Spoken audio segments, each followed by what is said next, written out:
Hello everyone.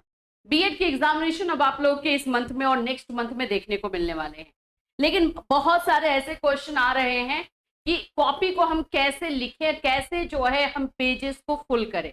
देखो, pages को भरना, अब देखो ये जाहिर सी बात है कि हमें जितने नंबर के क्वेश्चन है उसके अनुसार उतने पेजेस हमें आंसर लिखना होता है, ये फैक्ट है। अगर आपका 15 मार्क्स का क्वेश्चन है और आप उसमें 1 पेज या 2 पेज लिख करके आंसर आओगे तो जाहिर सी बात है कि आपको उस तरह से मार्क्स नहीं मिलेंगे। तो ये फैक्ट है कि आपको अकॉर्डिंग टू मार्क्स पेजेस को लिखना होता है। तो कैसे हम अपने पेजेस को भर सकते हैं, कैसे जो है यूटिलाइज कर सकते हैं, वो अपना एक दिमाग कैसे लगा सकते हैं कि हमारा स्मार्ट वर्क की वजह से जो है हमारा पूरा पेजेस कंप्लीट भी हो और सही चीज हम लिखे भी, क्योंकि कंटेंट भी मायने रखता है। अब ऐसा नहीं कि वहां पे पूछ रहा है आप कुछ और लिखकर आ जाओगे तो आपको मार्क्स मिलेंगे। तो आज हम ये इस वीडियो में बात करने वाले हैं कि आप लोगों के जो बीएड के एग्जामिनेशन होते हैं 28, 30, 32 जितने भी पेजेस होते हैं उसको हम फुलफिल कैसे करें, और क्या पूरा नहीं भरा जाए तो क्या आप लोगों का मार्क्स ज्यादा अच्छा नहीं आएगा। इन सभी चीजों पर भी बात करेंगे क्योंकि लगातार इससे रिलेटेड क्वेश्चन आ रहे हैं, और कुछ प्रिपरेशन टिप्स, कुछ स्ट्रैटेजी भी बताई जाएगी जो कि आप अपने एग्जामिनेशन में अभी यूज कर सकते हो। सो फ्रेंड्स, चैनल पर पहली बार विजिट करें तो चैनल को सब्सक्राइब कर लेना, बेल आइकन को हिट कर देना। आपको सभी को पता है कि यहाँ पर आपको बीएड के क्लासेस दिए जाते हैं। यहाँ पर आप लोगों को जो है 4 बजे जो बीएड के क्लासेस होते हैं वो फ्री क्लासेस सभी यूनिवर्सिटी के लिए होता है। और उसके अलावा जो है हमारे ऐप पर कैटली सोनी ऐप आप डाउनलोड कर सकते हो, वहां से आप लोगों को आपके यूनिवर्सिटी वाइज जो है नोट्स या क्लासेस मिल जाते हैं जो आपको चाहिए। नोट्स के लिए आप हमारा जो व्हाट्सएप नंबर दिया गया है उस पर भी आप मैसेज कॉल कर सकते हो और इसको आप डाउनलोड करके यहाँ से देख सकते हो। कुछ बच्चों को फ्री पीडीएफ चाहिए होता है, फ्री पीडीएफ भी कुछ दिया गया है, ज्यादा नहीं है। अब ऐसा नहीं कि अब जाकर वहां पे पूरा नोट्स ही ढूंढने लगो, तो ऐसा नहीं मिलेगा, लेकिन हाँ कुछ पीडीएफ, फ्री पीडीएफ भी आपको यहाँ पे देखने को मिल जाएगा। तो ये ऐप आप डाउनलोड कर सकते हैं। चलिए बात कर लेते हैं कि भाई एग्जामिनेशन होना कैसे है। देखो 4 पार्ट में पूरा स्ट्रैटेजी जो है हम डिवाइड करते हैं अपने एग्जामिनेशन को लेकर के। सबसे पहला होता है कि हम, अगर अभी तक आपने कुछ भी नहीं पढ़ा, ठीक, और नेक्स्ट मंथ से एग्जामिनेशन है, तो सबसे पहले टाइम टेबल बनाइए। आप अपना टाइम टेबल बनाइए और टाइम टेबल थोड़ा स्ट्रांग होना चाहिए, क्योंकि जो बच्चे 6 महीने से पढ़ते आ रहे हैं और आपने कुछ भी नहीं पढ़ा है, उनकी बराबरी करनी है, आपको मैचअप करना है, तो वो तो देखना पड़ेगा। तो आपको अपना एक स्केड्यूल बनाना है, टाइम बनाना है और उसके अकॉर्डिंग पढ़ना। दूसरा है स्टडी टेक्निक। बहुत सारे बच्चों का ये क्वेश्चन होता है कि मैम हमें लर्न नहीं होता है, हम भूल जाते हैं। तो देखो अभी के लिए, अभी जिनका भी एग्जामिनेशन या तो मई में है या तो जून में है, वो तो भूल जाओ कि आपको ऐसे देख देख करके याद करना है या पढ़ना है। आपको राइटिंग प्रैक्टिस करना है। आप क्वेश्चन देखिए और लिखना स्टार्ट कर दीजिए। एक बार देख करके लिखिए, एक बार बिना देखे लिखिए, दूसरी बार, तीसरी बार, ऐसे 3 से 4 बार एक ही क्वेश्चन को, एक ही टॉपिक पर आप अपना आंसर लिख करके देखो। वो टॉपिक पूरी तरीके से आपके दिमाग में ना बैठ जाए तो बता देना। तो राइटिंग प्रैक्टिस अभी बहुत जरूरी है, लर्न करने के लिए भी और अपना स्पीड बढ़ाने को लेकर के भी, ये सभी चीजों के लिए। तो ये चीजें आपको करनी है, ठीक है। उसके बाद जो है आप जब प्रैक्टिस कर रहे हो तो उसमें बीच बीच में आपको अपना PYQ, प्रीवियस ईयर क्वेश्चन, वो सभी देखना है। एग्जामिनेशन जब आपका आ जाएगा, जब आपका एग्जामिनेशन जैसे मान ले तो 15 दिन बाद है या फिर कल है या फिर 2 दिन के बाद है, तो क्या करना है, तो उस समय आप लोगों को ये एक टाइम अपना मैनेज करना सीखना होगा वो एग्जाम में जाने से पहले। जैसे आप क्वेश्चन पेपर देखोगे कि आपका क्वेश्चन पेपर का किस तरह का पैटर्न आता है। अगर लॉन्ग क्वेश्चन है तो उसमें हमें कितना टाइम देना है, शॉर्ट में कितना देंगे हम एग्जामिनेशन में, और हम वेरी शॉर्ट में कितना देंगे। अगर सिर्फ लॉन्ग है तो लॉन्ग में कितने क्वेश्चन आ रहे हैं, उसमें हमें कितना टाइम देना पड़ेगा। तो टाइम मैनेजमेंट एग्जामिनेशन से 1 से 2 दिन पहले आपको पहले से डिसाइड कर लेना है कि मैं एग्जाम में जाकर के एग्जाम रूम में ये क्वेश्चन पे इतना टाइम, ये क्वेश्चन पे इतना ही टाइम देने वाली हूँ। ये चीजों को पहले से डिसाइड कर लेना है और एक काम रहना है, वो सब तो पता ही है। आइए आप बात करते हैं, जब एग्जामिनर, जो हमारा मेन टॉपिक था आज का, एग्जामिनर जब आपकी कॉपी को चेक करते हैं तो 3 चीजें हैं जो कि हमें देखना होता है। 3 चीजों पर ही हम एक तरह से एज्यूम कर लेते हैं कि हाँ आपको मार्क्स कितना जाने वाला है। सबसे पहले तो आपने लिखा कैसे, हेडिंग कैसे दिया है, क्वेश्चन कहाँ पे लिखा है, ठीक है। और जैसे जैसे जैसे मानो कि ग्रोथ एंड डेवलपमेंट, वृद्धि और विकास है, तो आपने वृद्धि की परिभाषा या फिर वृद्धि किसे कहते हैं, ग्रोथ डेफिनेशन ऐसा लिखा ना हेडिंग। तो हेडिंग बहुत मायने रखता है, ये याद रख लेना।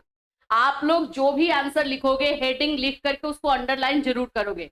इसके पहले मैंने आप लोग को एक वीडियो दिया था, जो वीडियो आप जाकर के चेक कर सकते हो। उसमें हमने आपको बताया था कि किस तरह से जो है हमें कॉपी लिखनी है ताकि हमें एक्स्ट्रा मार्क्स मिले। जो हमारे मार्क्स डिडक्ट होते हैं, जो एग्जामिनर हमारे मार्क्स काट लेते हैं, वो ना काटे। तो वो वीडियो नहीं देखा है तो वो वीडियो जाकर के देखिए, क्योंकि उसमें प्रॉपरली मैंने आप लोग को, बच्चों का, स्टूडेंट का ही नोट्स यूज किया है जिसमें उन्होंने आंसर लिखा है, वो मैंने आपको दिखाया। तो उससे आपको बहुत ज्यादा हेल्प हो जाएगा, तो वो जाकर के आप देख सकते हो। तो हेडिंग पर जो है एग्जामिनर अपना ध्यान ले जाता है और वहां पर वो देखता है। दूसरी जो चीज है पेजेस, भाई ये मैं जरूर बोलूंगी। देखा अभी बीएड में कितने पेजेस होते हैं, 28 पेजेस की कॉपी आती है, ठीक है, 30 पेजेस की कॉपी आती है, 32 पेजेस की कॉपी आती है, हर यूनिवर्सिटी में अलग अलग रहता है, ठीक है। तो इसको हमें फुल करना होता है। फुल मतलब कि पूरा 32 नहीं हो जाए, मतलब हो जाए तो बहुत ही अच्छी बात है, लेकिन अगर नहीं होता, 1-2 पेज रह जाता है तो कोई बात नहीं है। लेकिन आपको इस बात का ध्यान रखना होगा कि आप जो है अपने लॉन्ग क्वेश्चन को उसके मार्क्स के अकॉर्डिंग लिखे। तो 28 पेज में से अगर आप 26-27 पेज लिख कर आ रहे हो तो अच्छा है। तो हम पेजेस भी काउंट कर लेते हैं। जैसे मानो कि मैं आपके 16 मार्क्स का क्वेश्चन चेक कर रही हूँ, अब मैंने देखा कि आपने 2 ही पेज में आंसर लिख करके छोड़ दिया, तो फिर तो क्वांटिटी कम हुई ना। क्वांटिटी भी मायने रखता है, क्वालिटी डेफिनेटली मायने रखता है, लेकिन क्वांटिटी भी रखता है। कि अगर 16 मार्क्स का क्वेश्चन है और आपने सिर्फ 2 पेजेस लिखे हैं तो उसमें आपको फुल मार्क्स कैसे मिलेगा? एटलीस्ट आपको 4 to 5 पेजेस तो लिखने ही होंगे।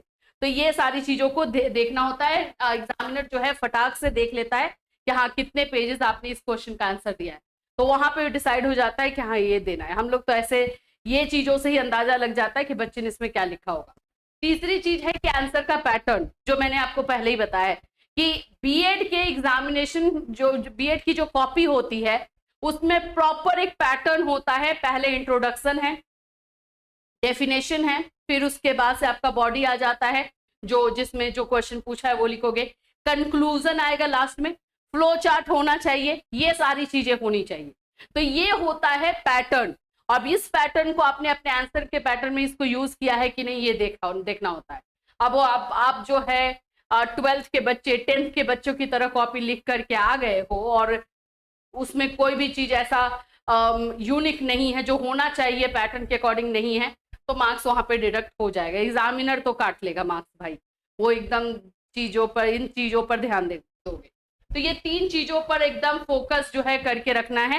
हेडिंग भी बहुत क्लियर होना चाहिए, ज्यादा खिचपिच नहीं होना चाहिए, क्लियर तरीके से। अब जैसे मैं आपको एक क्वेश्चन दिखाती हूँ, एक क्वेश्चन पेपर दिखाते हैं हम लोग आपको। जैसे देखो ये क्वेश्चन पेपर है, ठीक है, ये आपका सीआरएसयू का क्वेश्चन पेपर है। ये हम क्वेश्चन ले रहे हैं यूनिट 1 से। वृद्धि और विकास से आप क्या समझते हो? वृद्धि और विकास के मुख्य सिद्धांतों पर प्रकाश डालिए। 16 मार्क्स का क्वेश्चन है, ठीक है। अब यहाँ पे क्या क्या पूछ लिया, इसमें देखोगे तो आपको जो है 2 क्वेश्चन पूछा गया। एक तो है कि वृद्धि और विकास क्या है, उसको आपको डील करना है, और उसके जो है, जब भी मैं बोलती हूँ कि क्या है लिखना है, तो उसमें आपकी विशेषता भी शामिल होती है, तो वो आपको लिख देना है। एंड देन उसके बाद सिद्धांत पे लिखना है। तो ये वाला जो देखोगे सिद्धांत वाला, ये आपका सेकंड क्वेश्चन है, ये पहला क्वेश्चन है। तो पहले वाले क्वेश्चन को जब आप लिखोगे तो आपको जो है हेडिंग डालना पड़ेगा। यहां पे मान लो कि मैं लिख रही हूं वृद्धि, इसको अंडरलाइन किया मैंने, यहां से लिखना स्टार्ट किया। तो ऐसे करके जो है चीजों को आपको करना जरूरी है। तो इस तरह से क्वेश्चन को आपको देखना है। टाइम मैनेज करना बहुत जरूरी है। आपकी यूनिवर्सिटी का जो भी पेपर होगा उसको पहले से समझ लोगे कि हाँ ये मेरे में जो है क्वेश्चन आता है। 16 मार्क्स का क्वेश्चन रहता है, 5 मार्क्स का क्वेश्चन रहता है, 4 मार्क्स का रहता है, उसके अकॉर्डिंग प्रिपेयर करके जाओगे। चलिए अब हम आते हैं कि बीएड के एग्जाम की कॉपी में क्या क्या चीजें होनी चाहिए। अगर मैं आपकी एग्जामिनर हूं, मैं आपकी कॉपी को चेक कर रही हूं, तो आपकी कॉपी में ये सारी चीजें अगर नहीं मिलेगी मुझे, तो फिर मैं मार्क्स डिडक्ट करूंगी, और हो भी जाता है, ठीक है। पेजेस पे ध्यान देना है, बिल्कुल एक बात याद रख लेना। लेकिन पेजेस भरे कैसे जाएंगे? तो पेजेस इन्हीं चीजों से भरते हैं ना। सबसे पहले तो आपको इस बात का ध्यान रखना है कि भाई आपका जो है पेज सही होना चाहिए, ठीक है, मतलब जितने नंबर का क्वेश्चन है उसके अकॉर्डिंग। अब एक बार मैं पेजेस बता देती हूँ। अगर 16 मार्क्स का आपका क्वेश्चन है तो कम से कम 5 to 6 पेजेस आपको आंसर लिखना होता है, ठीक है। अगर आप लोगों का मान लेते हैं कि 4 नंबर का है तो 2 to 3 पेजेस, 2 पेजेस भी लिखोगे तो चलेगा, ये होना चाहिए। एक एवरेज मैंने दे दिया पेजेस को लेकर के, पहले भी हमने वीडियो बहुत सारे दिए हुए हैं। फ्लो चार्ट आपके आंसर में जरूर होना चाहिए। अब बच्चे पूछते हैं कि मैम 3-4 फ्लो चार्ट बना सकते हैं, नहीं उतना भी मत बना दो। 16 मार्क्स वाले क्वेश्चन में मैक्सिमम 2 फ्लो चार्ट बना दो, अगर बना सकते हो तो 2, नहीं तो 1 तो डेफिनेटली बनाना है, ठीक है। शॉर्ट वाले में पूछते हो कि 4 नंबर वाले में बना लेते हो तो अच्छी बात है। फ्लो चार्ट जहां भी बनाओगे आपके आंसर को एनहेंस करेगा, कम नहीं होगा। कंक्लूजन आपका होना चाहिए, और खास करके लॉन्ग क्वेश्चन में कंक्लूजन होना जरूरी है। अगर शॉर्ट में नहीं लिखते हो तो भी चल जाएगा, लेकिन लॉन्ग क्वेश्चन में कंक्लूजन होना बहुत बहुत ज्यादा जरूरी है। हेडिंग आपका होना जरूरी है, ठीक है। हेडिंग होना आपका यहाँ पर जो है जरूरी है, कि आप जो भी चीजों को लिख रहे हो बीच में अच्छी तरीके से हेडिंग दे रहे हो, उसको अंडरलाइन कर, ये सारी चीजें जो है एग्जामिनर देखता है। पॉइंट वाइज अगर ट्राई करो कि जो भी आंसर लिख रहे हो वो पॉइंट वाइज हो। जैसे अभी मैंने वृद्धि और विकास का सिद्धांत पूछा था, तो उसमें 8 से 9 सिद्धांत या 7 सिद्धांत का पॉइंट लिख दोगे, 2-2 लाइन में एक्सप्लेन कर दोगे, आंसर खत्म। तो इस तरह से जो है चीजों पर ध्यान देना है। कॉपी भरना ऑफ कोर्स जरूरी है, लेकिन स्मार्ट वर्क के साथ।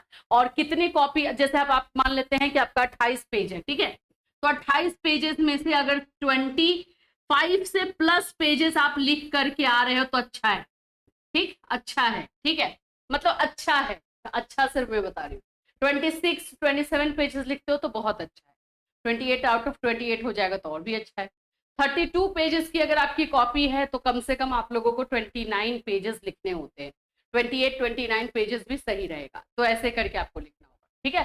तो ये आज का वीडियो हमारा स्पेशली बीएड के स्टूडेंट्स के लिए है, जो कि एग्जामिनेशन अभी देने वाले हैं या दे रहे हैं।